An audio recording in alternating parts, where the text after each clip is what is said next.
Good morning, viewers and listeners of Concerned Citizens Media.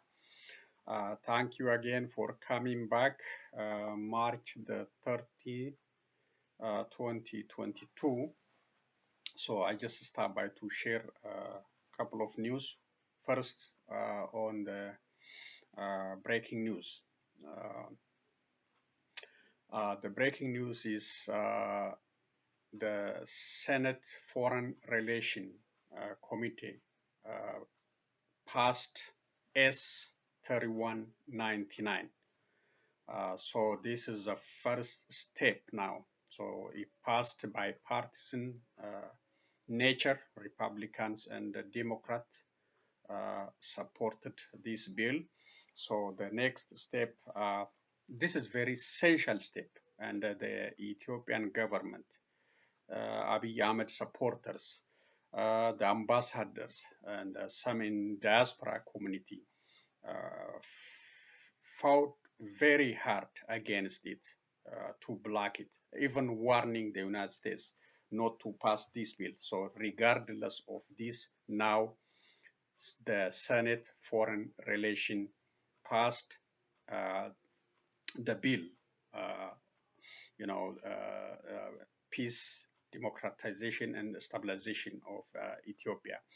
Uh, so very, very essential step, very important step, and they fought it very hard, but they failed on the first step. Those supporters of Prime Minister Abiy Ahmed, including the Washington D.C. ambassador,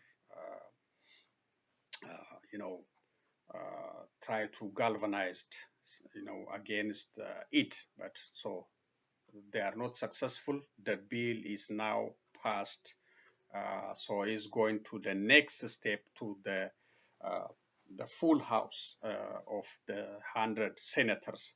So it's very encouraging, and for accountability in that country. It's nothing against Ethiopians. It's only against those who are abusing their powers, those who are causing bloodshed and the suffering of Ethiopians. So it's a very good one, very encouraging for those who are fighting for peace, stability, democracy in Ethiopia. So we appreciate the Senate, and I will share Tigray Media House news for this credit. Let's listen what she says. The Senate Foreign Relations Committee specifically passed the bill S 3199, officially now known as the Ethiopia Peace and Stabilization Act of 2022. The United States government, the Senate Foreign Relations Committee, passed the bill S 3199, officially now known as Ethiopia Peace and Stabilization Act of 2022. This bill, originally sponsored in November of last year, by the U.S. Senator Bob Menendez, who's also the chairman of the Senate Foreign Relations Committee, joined by Senate Foreign Relations Committee ranking member Jim Risch and State and Foreign Operations Appropriation Committee Chairman Chris Coons. Today, they all gathered in this morning's business meeting following the committee's bipartisan approval of S 3199, also known as the Ethiopia Peace and Stabilization Act of 2022. Introduced in November of last year, the bipartisan legislation builds up the Biden administration's executive order creating a framework for sanctions in Ethiopia by bolstering the United States diplomatic development and legal responses to the support democracy, human rights, peace, and stability within the whole of Ethiopia.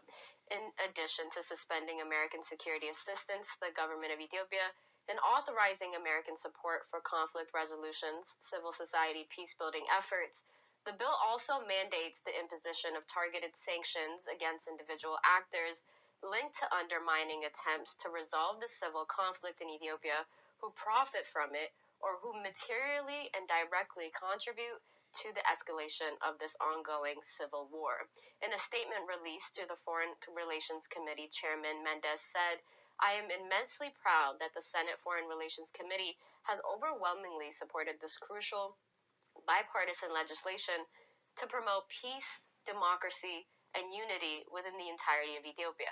Adding, today we not only shine a light on the extrajudicial killings, the mass sexual and gender based violence, forced displacement, and even civilian humanitarian aid blockades as being used as weapon of this war, but we also take a big step to end these atrocities by setting up a policy framework that calls for determination by Secretary of State related to war crimes, crimes against humanity, and genocide, a critical element in holding the perpetrators accountable.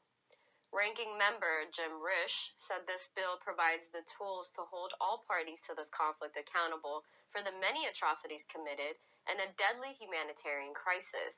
He continues to say the unilateral humanitarian ceasefire announced by the government of Ethiopia late last week is a welcome signal. However, humanitarian access remains at its stalemate, and not all parties to the conflict have signed on to the ceasefire or even agreed to come to the negotiation table, and the road to national reconciliation for Ethiopia is just seeming too long.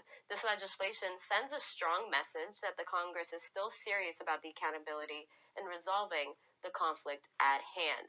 Foreign Operations Appropriations Subcommittee Chairman Chris Coons said, while I've been encouraged in recent days by positive developments around commitments to a ceasefire or an improved humanitarian action rather than words by parties to the conflict is necessary to achieve a sustainable and lasting peace within Ethiopia. The Ethiopian Peace and Stabilization Act of 2022 is an important tool in this effort. He goes to say, I joined my colleagues in a bipartisan vote in the Senate Foreign Relations Committee to advance this bill to support the Biden administration's efforts to end this brutal conflict. Samuel Gabru, on his official Twitter account, reminds the public, although we've taken great strides forward, the fight has just begun, saying today's foreign markup session is another step in the process. Now, S31 and 99 and HR 6600 are out of their respective committees. The legislative process goes to the House, and the Senate should continue. Tigray government says the international community is the principal target. So thank you, Tigray Media House, for this update. So the bill S3199 passed the first stage, very essential. First sponsored by Chris Coons, Mendes, and other Republicans, now officially passed from Foreign Relation Committee. So it's heading to the Senate. We don't know when it's gonna be. When it passed to the, by the Senate and the House of Representatives with HR 6600, that's a blow to Abiy Ahmed administration. Is a chokehold. Is a chokehold. It's coming slowly, and Abiy Ahmed and his officials try to cheat the United States and the international community by playing game. Just like last time, they say ceasefire and humanitarian aid will be allowed in Tigray. All this is like nothing happening. They try to, stop this bill from passing, and they tried everything, calling on the, some supporters in diaspora community, even the embassy members, embassy officials. They tried, so this is the failure. So we hope there will be a very short time for the full house of the Senate to vote on it, because people are suffering in Ethiopia. People are dying under Abiy Ahmed administration. So I hope it will be quick so we can see resolve and end of atrocities and lawlessness in Ethiopia, really, under Prime Minister Abiy Ahmed. So thank you to Tigray Media House for that update. I have one more video I will share with you at the end.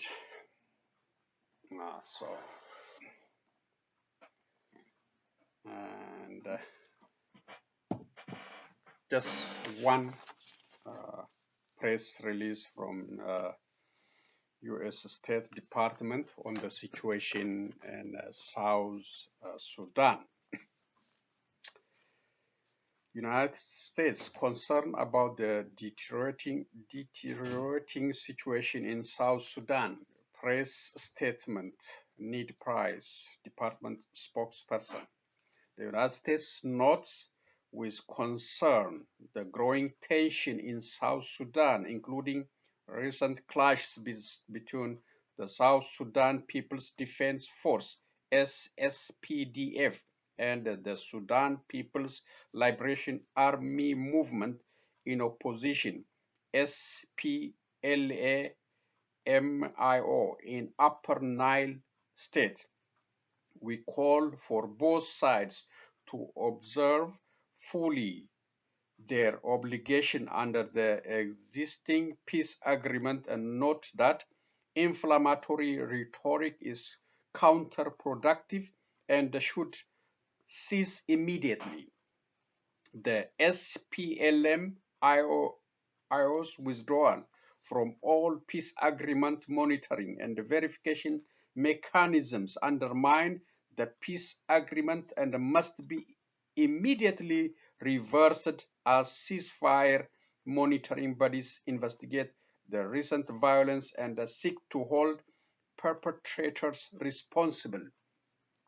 The United States calls on President Salva Kiir and First Vice President Riek Machar to do their utmost to de-escalate tension and to uphold their responsive obligation under the 2018 peace agreement, including its ceasefire provisions.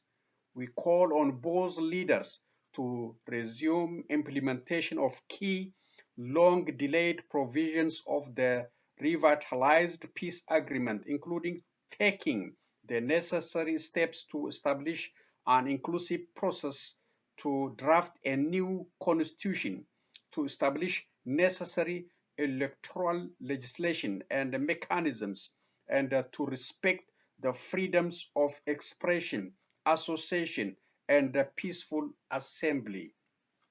We urge regional states and institutions, namely the Intergovernmental Authority on Development, that are guarantors of the revitalized peace agreement, to take swift action to lower tension and put the peace process back on track prior to the expiration of the already extended transition period in February 2023. All sides bear responsibility for the deteriorating situation. Neither President Kiir nor First President Machar have made good faith effort to implement the provision of the revitalized peace agreement, and both have resisted serious attempts to move South Sudan toward the peace, security, and prosperity in the South Sudanese people continue to desire. Furthermore, numerous other political leaders also fail to carry out their official responsibilities, and many engage in political violence and otherwise violate the letter and spirit of the peace agreement. We call on all members of the revitalized transitional government of national unity to take the actions necessary to be seen as credible in the eyes of the South Sudanese people, starting with full adherence to and implementation of the 2018 peace agreement. Credit U.S. State Department. So uh, that is about the tension in South Sudan between these two vice president and president. Uh, this has been an issue since their independence. So tribal issue and other, they couldn't settle the issue. They couldn't agree on it. So people are suffering. South Sudanese people are suffering. So the United States is concerned about this tension, and they want, expressing their desire to settle the issue in a peaceful manner. It's terrible. It's terrible. Dealing with after like getting independent and dealing with ethnic tension or power struggle. That's the only thing. They should have some kind of agreement. So I have one more video, and this is interesting. El Salvador, I think, crackdown. Here you go. This will be the last video, and I'll make it short for today. There you go.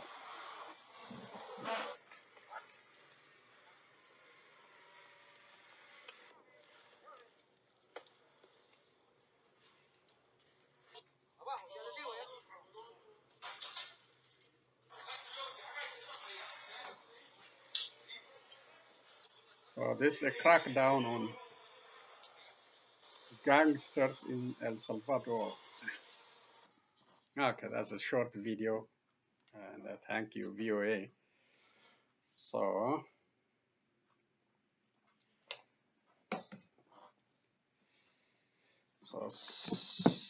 serious killing, spark crackdown on gangs in El Salvador. So it's a very short, but they have to do what they have to do to crack down, end the killing. So that's the big news for today. Is the breaking news for today is the passing of Senate Foreign Relation Bill on Ethiopia, S3199, and so it's good news for accountability in Ethiopia, and very bad news for Prime Minister Abiy Ahmed and the Prosperity Party officials and those who are supporting Abiy Ahmed. It's not good. If this one pass in a full Senate with a combination of HR 6600 in the House of Representatives, if it is signed by President Biden, that will be a huge victory for freedom lovers, for those are fighting for democracy, justice, peace, stability in Ethiopia. And it's going to be a blow, a chokehold, as I say, it's a chokehold on Prime Minister who is playing around and cheating Ethiopians, cheating the global community just by saying nice words but doing something else. And he is preparing for further violence in that country, and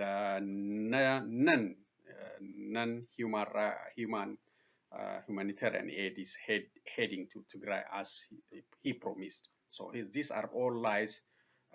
These are attempts to slow down or to avoid the passing of this bill. So he is not successful, and now the bill is passed to the next stage, and we're gonna wait and follow it when it passes by the Senate, by the House, then signed by President Biden. I can't wait that to see the final moment. So it's very good to accountability, to end hostility, and make these officials responsible, the military, the civilian leadership, and prosperity officials. So we just wait and a little bit more time and see how these things develop. So thank you for today. I appreciate you, and I will come back and share if any other news come up. Thank you, and be safe. So long, everyone.